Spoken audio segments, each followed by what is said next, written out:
대학을 어디 나왔느냐? 연대 정외과를 나왔어요. 연대 정외과 81학번이라고 생각이 돼요. 81학번 맞을 거예요.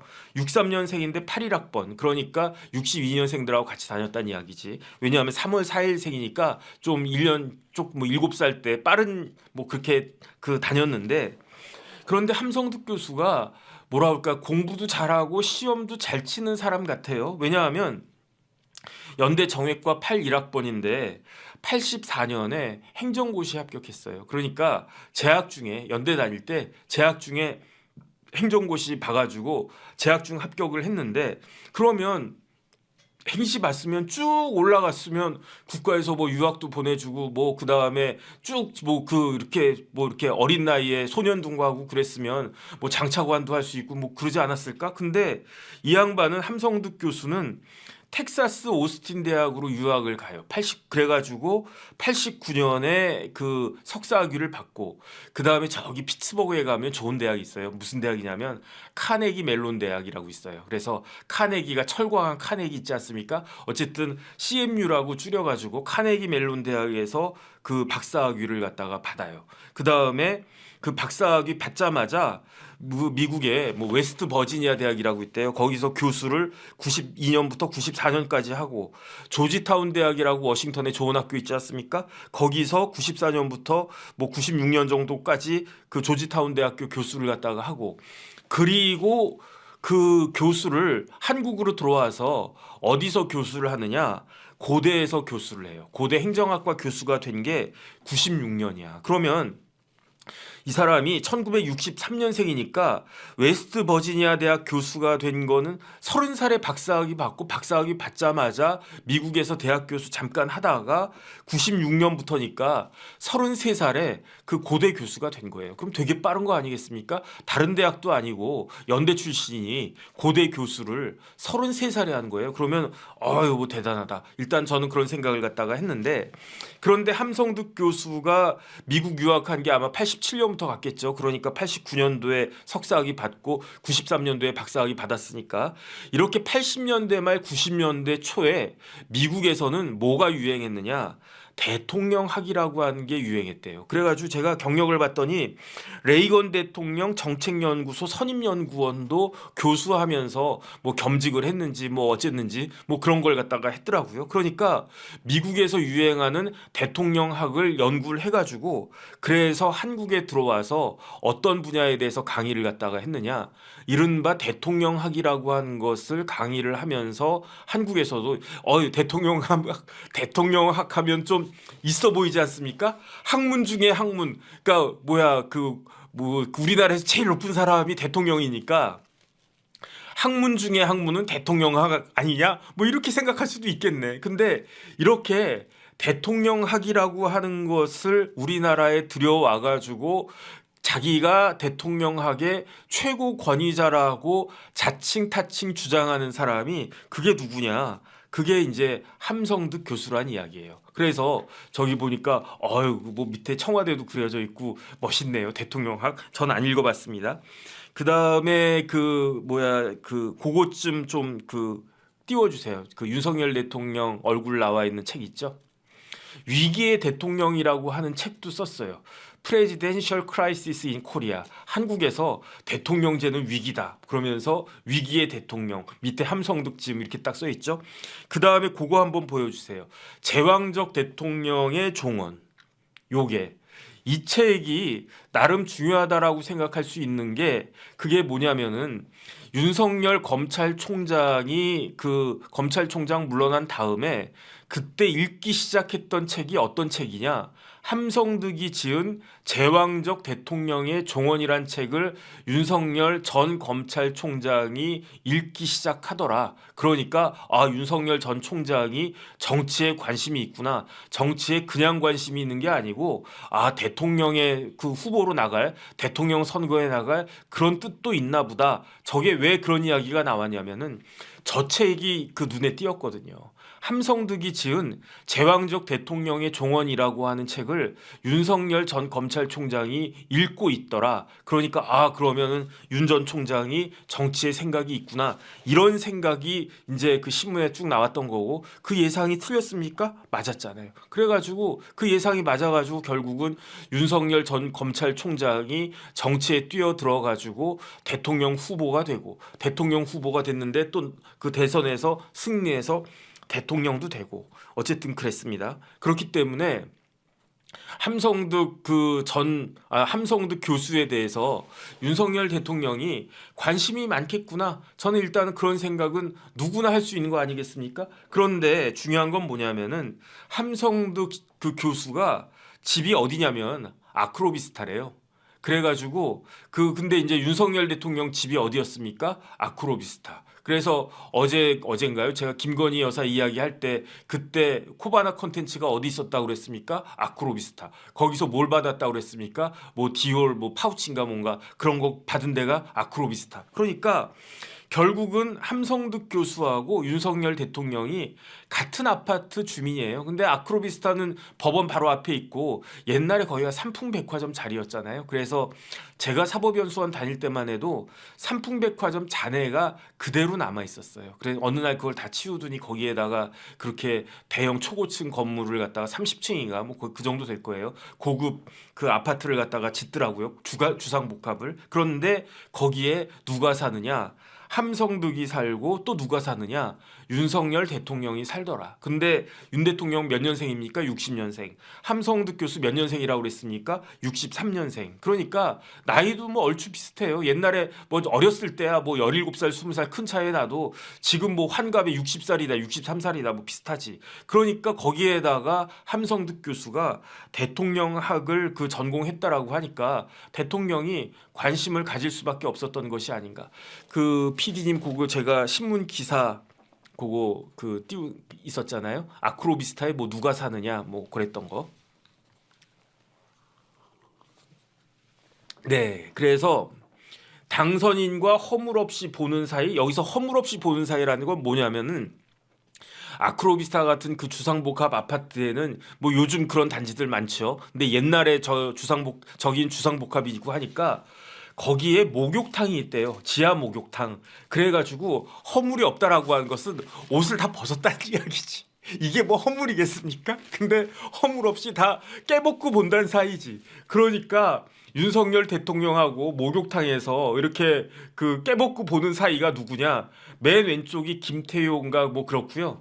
그 다음에 가운데 있는 사람이 의전 비서관 했던 뭐 연예인 남편 아닌가? 그 다음에 맨 오른쪽이 함성득 교수다. 그러니까 이런 사람들이 김일범 저 위에 이름이 있네요. 김태효 씨가 무슨 뭐 안보실장인가 뭔가 높은 자리 했었죠. 지금 물러났나? 그 다음에 김일범은 그걸 했을 거예요. SK에서 뭐 사장인가 부사장인가 하다가 의전 비서관 하지 않았나? 그 윤 대통령 때. 그 다음에 함성득 교수도 뭔가를 하려고 했었어요. 뭔가를 할 뻔했었어. 뭘 갖다가 할 뻔했었을까요? 함성득 교수가 뭘 할 뻔했냐면은 인수위원회 윤석열 대통령이 저기 대통령 당선된 다음에 뭐가 생깁니까? 인수위원회가 생기잖아요. 거기에 인수위 밑에 뭐가 있느냐? 국민통합위원회가 있는데 그 국민통합위원회에 무슨 분과가 있느냐? 정치 분과가 있어요. 그런데 인수위 국민통합위원회 정치분과위원회 위원으로 내정이 됐었어요. 누가? 함성득이. 그런데 그 내정이 됐다가 취소가 되고 인수위원이 아니고 이거는 정치분과위원이라고 하면 인수위의 위원이란 이야기거든요. 근데 인수위원이 되지 못하고 뭐가 됐느냐? 그냥 단순히 자문만 하는 자문위원이 된 거예요. 그런데 만약에 함성득 교수가 인수위원 되고 그랬으면 저기 뭐 김태효 실장이나 뭐 김일범 비서관이나 이런 사람들처럼 함성득 씨가 굉장히 뭐 높은 뭐 대통령실이나 아니면 뭐 정부나 이런 데 내각에서 굉장히 중요한 뭐 장관급 그런 자리를 갖지 않았을까? 저는 그런 생각을 갖다가 했는데, 그렇다라고 하면 함성득 교수는 왜 정치분과위원, 인수위원이 되지 못했을까요? 왜 되지 못했을까요? 함성득이라고 한 사람이 어떤 사람이냐면요. 제가 찾아보니까 2004년도면은 고대 행정학과 교수된 지 거의 한 8년쯤 된 이 시점이었는데 어떤 의혹이 있었느냐? 논문을 표절했다라고 하는 의혹이 있었어요. 그래가지고 이게 그 함성득 교수가 행정학과 교수라고 그랬잖아요. 그러면 학회는 어떤 학회겠습니까? 한국행정학회지. 그런데 한국행정학회에서 함성득 교수, 고대 교수 함성득이 논문 표절한 의혹이 있다. 그러니까 쉽게 말하면 외국 논문 그냥 뺏겼다는 이야기예요. 그런 의혹이 있기 때문에 5년 동안 행정학부에 한국행정학회의 그 학회지인 행정학부에 논문 게재를 하면 안 된다. 5년 동안 논문 게재 불가라고 하는 징계를 받았어요. 함성득 교수가. 그 다음에 뭐 이건 뭐 그렇다고 치고 뭐 논문 표절 뭐 함성득만 했나 뭐 웬만한 사람 다 하지 않았습니까? 이재명 대표 석사학위 논문 뭐 표절했다고 그래가지고 석사학위 논문 반납하지 않았습니까? 그까지 석사학위 논문 뭐 경원대 지금 가천대인데 성남에 있는 뭐 그런 대학 그 뭐 학위 필요도 없다 뭐 그렇게 이야기하지 않았습니까? 근데 어쨌든 논문 표절도 안 좋은 거지. 그런데 더 중요한 건 뭐냐면요. 함성득 교수가 지금 뭘로 나옵니까? 지금 경기대학교의 정치대학원의 정치전문대학원 원장으로 나와요. 근데 저는 처음엔 좀 이상하다고 생각을 했어요. 왜냐하면 아니 고대 교수했던 사람이 왜 경기대로 갔지? 고대하고 경기대하고 같나? 고대에서 쭉쭉쭉 올라가면은 커리어도 좋고 그러니까 뭐 고대 총장도 할 수 있는 거 아닌가? 오히려 연대 출신이니까 고대 총장 하는 거 더 그거 된 거 아닌가? 33살에 고대 교수 됐으면 고대에서 30년 넘게 근무하는 거 되잖아요. 그러니까 이명백 교수도 뭐 그 서울대 출신인데 고대 교수하고 뭐 그러지 않았습니까? 그러니까 제가 봤을 때 함성득 교수가 왜 그 고대에서 경기대로 옮겼나라고 생각을 했는데 의문이 풀렸어요. 어떤 의문이 풀렸냐? 함성득 씨가 그 징역형을 받았어요. 그래서 제가 찾아보니까 2008년 7월부터 2009년 3월까지 사이에 광고 대행사 대표로부터 대형 인터넷 쇼핑몰 회사하고 이게 쿠파인가 뭐 그런 것 같아요. 수수료를 인하한 것이 없이 광고 대행 계약을 유지할 수 있도록 공정위의 고위 관료에게 부탁해달라고 하면서 현금으로 6,190만 원. 그 다음에 무슨 차를 타고 다녔느냐? 벤츠를 타고 다녔나 봐. 벤츠 리스 대금 1,670만 원을 10차례에 거쳐서 받았다. 이런 혐의로 수사를 받아가지고 기소가 됐는데 범죄가 무슨 범죄였냐면 알선수재였어요. 알선수재. 그런데 왜 이런 일이 가능했겠습니까? 그 의문이 풀리잖아요. 왜 풀리느냐? 함성득이 뭐 했다고요? 행정고시 봤다고. 행정고시를 84년도에 합격했다고요. 그러면 행시 동기들, 그 다음에 연대 정외과에 행시 출신 후배들 이런 사람들이 다 어디 있겠습니까? 정부에 많이 있겠지. 그중에 뭐 공정위에도 그 84년에 합격했는데 2008년이면 24년 지났잖아요. 그러니까 공무원 생활 24년 했으면 뭐 한 국장 정도 됐겠지. 그 다음에 공정위는 제가 공정위 좀 잘 아는데 왜냐하면 제 전공이 공정거래법이어가지고 조금 진급이 늦어요. 진급이 늦어도 그래도 20년 넘게 하면 당연히 뭐 국장 그 이상을 갖다가 하는 거니까 그렇게 아는 공정위 고위 관료에게 부탁해 준다라고 하는 명목으로 돈을 받으면 그게 뭐다? 범죄다. 무슨 범죄다? 알선수재다. 그래가지고 1심에서는 무죄가 나왔어요. 왜 무죄가 나왔느냐? 이렇게 돈을 줬다라고 하는 광고 대행사 대표의 말이 법원 입장에서 봤을 때에는 신빙성이 별로 없어 보인다. 잘 믿어지지가 않는다. 그러니까 범죄 증명이 없다라고 해가지고 1심에서는 무죄가 나왔는데 항소심과 대법원에서는 유죄가 나왔어요. 아니다. 돈 받은 거 맞는 것 같다. 그 다음에 이런 그 알선수재 행위를 한 게 맞는 것 같다. 그래서 항소심에서 그 징역 10개월 받으면서 어떻게 됐는가? 법정 구속됐어요. 항소심에서 법정 구속됐다고요. 1심은 무죄니까 당연히 구속 안 됐죠. 항소심에서 법정 구속됐다니까. 근데 항소심에서 왜 법정 구속을 안 시키냐 이거지. 저는 그게 참 한탄스럽다 이 이야기고요. 대법원에서도 똑같이 나왔어요. 대법원에서도 징역 10개월에 추징금 7,850만 원. 그러니까 현금 6,190만 원에다가 벤츠 리스대금 1,670만 원 합치면은 7,860만 원인데 추징금이 7,850만 원이 나왔어. 그거는 7,850 몇만 원 이걸 갖다가 이렇게 뭐 좀 줄였다는 이야기예요. 그러니까 결국은 받은 돈 다 토해냈다. 근데 중요한 건 뭐냐면요. 우리나라 사립학교법에 어떻게 되어 있느냐? 범죄가 이제 실형이 확정이 되면 그 선생 노릇을 못 해요. 대학 교수가 될 수 없다고요. 고대는 어떤 대학입니까? 사립대. 그러면 무슨 법을 갖다가 봤습니까? 사립학교법. 그런데 사립학교법에 그 유죄가 나오면 실형으로 유죄가 확정 판결이 나오면 교원 직위를 그 지위를 유지할 수가 없어요. 그래서 함성득이 고대 행정학과 교수를 1996년부터 2014년까지밖에 못하는 거예요. 제가 거기서 이제 의문이 풀렸어. 그러면 2014년도부터는 뭐 했겠습니까? 6월 13일에 법정 구속됐으니까 그 뭐 2015년 초까지는 10개월 징역 10개월 받았으니까 그 깜빵에 있다가 풀려 나와 가지고 그냥 뭐 이렇게 저렇게 뭐 책도 쓰고 뭐 그냥 야인 생활을 갖다가 하다가 그러다가 경기대에 정치 전문 대학원 원장으로 뭐 그러면 이제 자격정지나 이제 이런 것들이 다 풀렸겠죠. 왜냐하면은 2015년부터 2021년 10월이니까 6년이 넘는 그런 시간이 흘렀으니까 경기대에서 그래도 함성득하면 대통령학이지, 대통령학의 우리나라 최고 그 권위자지, 이런 식으로 해가지고 경기대 그 정치 전문 대학원 원장으로 딱 된 거예요. 원장으로 돼가지고 그래도 내가 대통령학 권위자야. 그러면서 내가 뭐 깜빵 왔다는 이야기는 안 하고 뭐 그랬겠죠. 그러던 와중에 윤석열 대통령이 후보 시절에 2021년도 딱 이때네. 2021년 12월이면 대선 막 한창 막 뜨거울 때 그때 경기대 정치전문대학원 원장을 갖다가 하고, 그때 윤석열 대통령이 무슨 책 봤다고요? 그 제왕적 대통령의 종언 뭐 이런 책을 갖다가 막 읽고, 그러니까 윤석열 대통령이 내가 대통령 하고 싶은데 해야 될 것 같은데 무슨 책을 볼까? 함성득 교수라는 사람이 있는데 책을 갖다가 썼답니다. 무슨 책을 썼는가? 제왕적 대통령제의 종언이다. 맞다. 우리나라 대통령제를 제왕적 대통령제라고 하지. 이거는 문제가 있겠네. 하면서 쫙 읽어봤는데, 저는 안 읽어봤어요. 안 읽어봤는데 아마 이제 윤 대통령이 대통령 그 제왕적 대통령제 종언이라는 책을 감명 깊게 읽은 것 같아요. 그러니까 함성득하고 이게 됐겠지. 그럼 함성득 교수 어디 사나?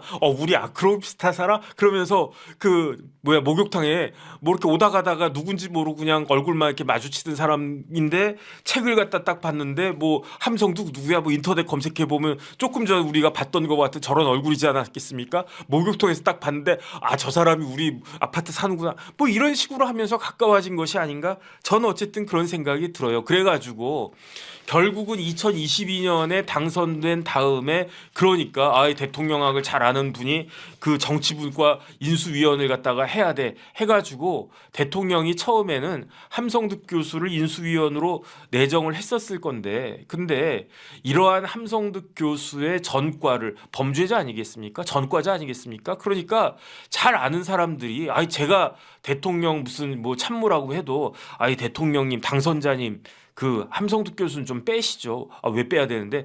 이러이러한데 막 그 새로 출발하는데, 더군다나 당선자님이 검찰총장 출신인데, 그런데 이러한 그 뇌물죄, 이게 알선수재죄가 결국은 뇌물죄랑 똑같은 거거든요. 공무원이 아니니까 뇌물죄가 아니고 알선수재지, 공무원이었으면 벌써 뇌물죄 형량이 10개월만 나왔겠습니까? 어쨌든 그런 사람을 우리 인수위원회 끼운다라고 하면은 아무래도 좀 그 대외적으로 뭐 그렇지 않겠습니까? 그 이야기를 했을 거 아니겠습니까? 그러니까 대통령이 맞는 말인 것 같다. 그러면은 함성득 교수 빼고 그냥 자문위원으로 하자. 제가 봤을 땐 이렇게 했을 것 같아요. 그렇게 했을 것 같은데, 근데 어쨌든 그러한 함성득 교수를 이번에 총선에서 참패한 다음에, 그런 다음에 뭘로 썼느냐?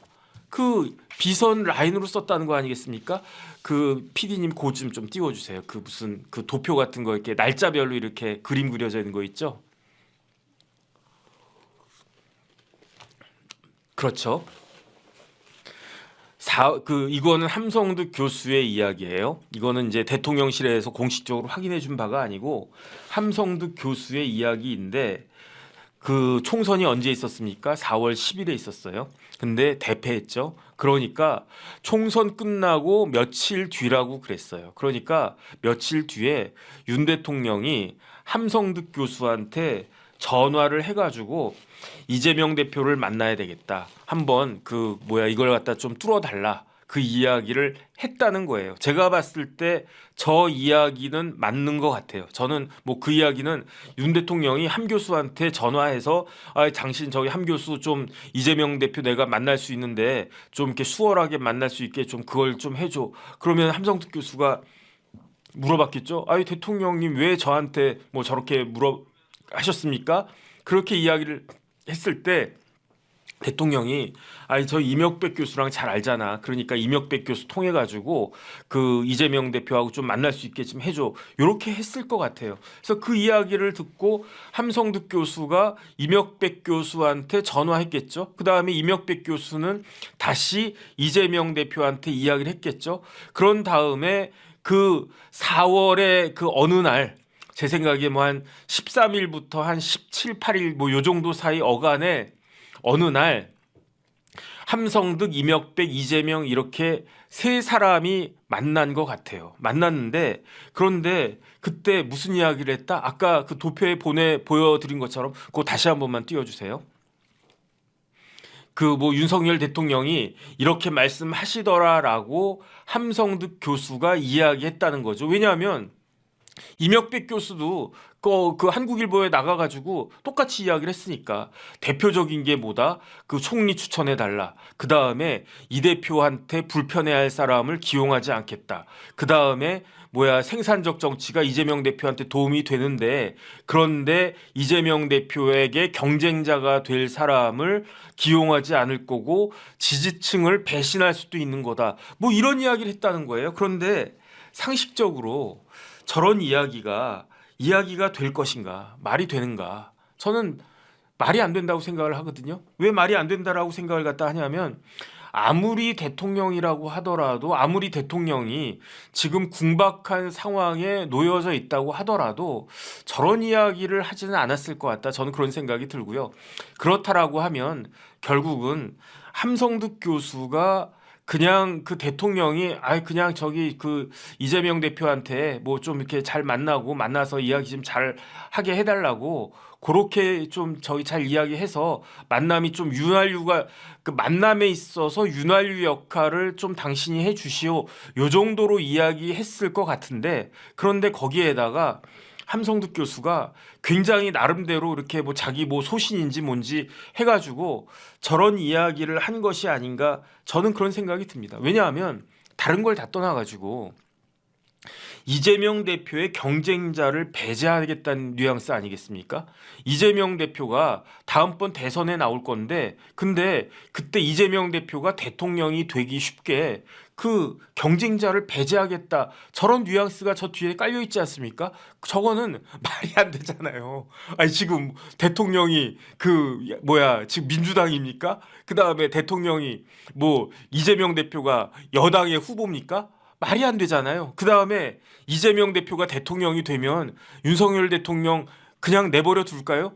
제가 봤을 때 이재명은 할 것 같은데 뭘 하든지 할 것 같은데 그러니까 저게 말이 되나? 저는 어쨌든 그런 생각이 드는데 그런데 어쨌든 그 부분에 대해서는 함성득 교수의 이야기는 못 믿겠고 제가 봤을 때 윤석열 대통령이나 대통령실에서 확인을 갖다가 해줬으면 좋겠어요. 내가 저렇게 함성득 교수한테 저런 이야기 한 게 맞다 틀리다 가네. 근데 지금까지 공식적인 대통령실의 그 입장은 저런 이야기 한 적 없다. 비선 뭐 그런 걸 갖다가 한 적 없다. 뭐 그런 이야기니까 저는 일단은 대통령실의 이야기가 맞는 것 같다라는 그런 생각이 듭니다. 그런데 저는 절에서 저거를 갖다가 어젯밤에 보고 그다음에 그 또 집에 들어가서 밤에 인제 뭐 그 인터넷 서핑하고 그다음 아침에 일어나서 뭐 이렇게 신문도 보고 이러는 과정에 '야 이게 지금 말이 되는가?' 저는 그런 생각이 들고요. 그다음에 사실은 굉장히 좀 걱정이 돼요. 그래서 제가 모두에 말씀드렸지만 아무리 그래도 그렇지 대통령이 저런 식으로 희화화되고 저런 식으로 우습게 보이면은 그게 우리나라 자체에다가도 별로 그 도움이 안 되고 굉장히 문제가 되는 것이 아닌가 저는 그런 생각이 들고요. 그다음에 지금 대통령의 지지율이 4월 10일 총선 끝나고 난 다음에 갤럽 기준으로 23% 나왔잖아요. 그다음에 그 다음 주에는 몇 프로 나왔습니까? 1% 올라가지고 이제 24%인데 이번 주에는 몇 프로 나올까? 그런데 저게 제가 봤을 때 파장이 굉장히 크지 않을까? 저는 그런 생각이 들어요. 그렇게 되면은 개인적으로 진짜 걱정되고 우려되는 건 뭐냐면은 야 이렇게 되면은 대통령 지지율이 20%도 빠지는 거 아닌가? 10%대로 추락할 수 있는 거 아닌가? 저는 그런 생각이 드는 게 왜 그러냐면 지금 그 여당은 극도로 위축된 소수당이잖아요. 108석밖에 안 되는 극도의 이제 소수당인데 어떻게 보면은 그러니까 극단적인 여소야대 상태인데 이럴 때는 제가 아무리 생각을 해봐도 이럴 때에는 대통령의 지지율이 최소한 40% 50%만 이 정도는 올라가 줘야 그래야지 이제 야당이 함부로 어떤 일을 갖다가 못하는 거 아닐까? 저는 그런 생각을 하는데 오히려 반대로 간다라고 하면 이게 23% 24% 그렇게 아주 초저공 행진을 갖다가 하는데 그것마저도 빠진다? 그러면 그거는 진짜로 대통령한테 힘이 실릴 수가 있나? 전 어쨌든 그런 생각을 갖다 하거든요. 그래서 이게 어떻게 돼야 되나? 이거는 그야말로 진짜 아, 왜 이런 그 말도 안 되는 걸 갖다가 하지? 근데 제가 모두에 말씀드리지 않았습니까? 제가 아는 몇몇 선배들이나 이제 이런 사람들한테 이쪽에 잘 아는 사람들한테 물어봤어요. 그 도대체 함성득이라고 한 사람은 어떤 사람이길래 저런 이야기를 진짜로 함부로 하나? 왜냐하면 비선 라인이었다라고 그랬으면은 이런 이야기를 하면 안 되는 거 아니겠습니까? 비선이었는지 아니었는지도 모르겠는데 만약에 비선이었다라고 하면은 그러면 이런 이야기를 하면 안 되는 거잖아요. 아니 저한테 아주 비밀 그런 임무를 갖다 맡겼단 말이에요. 그런데 그 비밀 임무를 맡은 지 그 한 달도 되지 않아가지고 한 20일밖에 안 됐는데 저거를 언론에다 대고 저렇게 그냥 뭐 그렇게 이야기한다? 근데 어떤 이야기 들었냐면 제가 신뢰하는 선배한테 이야기 들었는데 함성득은 저런 사람이래요. 그러니까 함성득은 침소봉대하고 그냥 이렇게 자기를 갖다가 쇼오프하고 내가 대단하다, 내가 썸바디다, 나는 노바디가 아니고 썸바디다 이런 것들을 하는 걸 되게 좋아하는 사람이다. 그러면서 그 선배가 저한테 뭐라고 그러냐면은 대통령이 말한 게 한 일이면 본인이 막 이것저것 그 첨가해가지고 막 10배 뭐몇그열뭐 10배 20배 이렇게 막 그걸 갖다가 이렇게 막 하는 사람이기 때문에 그 양반이 저한테 말씀하더라고요. 그 선배가 저한테 뭐라고 말씀을 하셨느냐? 저거 다 그냥 함성득이 한 말이다. 그런 이야기인 거죠. 다시 한번 정리를 갖다가 해보겠습니다. 윤석열 대통령하고 이재명 대표가 만났잖아요. 만나가지고 어땠습니까? A4 용지 이런 걸 갖다가 주머니에서 꺼내가지고 주섬주섬 막 읽었잖아요. 그래가지고 그런 다음에 어떻게 됐습니까? 그런 다음에 저 어디를 갔냐면은 비공개 회담을 했어요. 4대4로. 그런데 그때 비공개 회담한 다음에 그때 무슨 이야기 나왔습니까? 뭐 총리 뭐 이렇게 추천해 주세요. 뭐 여야 뭐 협의체 만듭시다. 공치합시다. 이런 이야기 나왔었나요? 전혀 안 나왔잖아요. 그냥 그러니까 쉽게 말하면은 윤석열 대통령하고 이재명 대표가 두 사람이 다이렉트 이렇게 만났을 때에는 저런 얘기 안 나왔다고요. 저런 얘기는 한마디도 안 나온 것 같아요. 그런데 그 함성득 교수가 이재명 대표 만나가지고는 제가 조금 전에 보여드렸던 그 표에 나와 있던 그런 이야기를 함성득이 이명백과 이재명한테는 한 것 같아요. 그건 뭐 저는 그건 한 것 같고 그렇다라고 하면은 중요한 건 뭐냐면은 윤석열 대통령이 과연 함성득 교수한테 저런 이야기를 했을까? 저는 그거는 못 믿겠다는 이야기예요. 그거는 못 믿겠고 그냥 아예 저기 그 함교수 저 이재명 대표한테 좀 이야기 좀 잘해가지고 뭐 영수회담 빨리 조속한 시일 내에 원만하게 뭐 할 수 있도록 이렇게 합시다. 뭐 그다음에 뭐 국무총리 같은 거는 뭐 좀 인준 같은 거 필요하니까 이재명 대표한테 뭐 잘 좀 이야기해 주시오. 뭐 요 정도 했을 거라고 저는 생각을 갖다 하고 만약에 그게 아니다라고 하면 누가 입증해야 되느냐? 주장하는 사람이 입증해야 된다. 누가 주장합니까? 함성득이 주장하잖아요. 그러니까 함성득이 대통령 만났을 때 핸드폰으로 뭐 녹취를 갖다가 했다든지 아니면 요즘 뭐 이런 펜에다가도 녹음기 기능 있잖아요.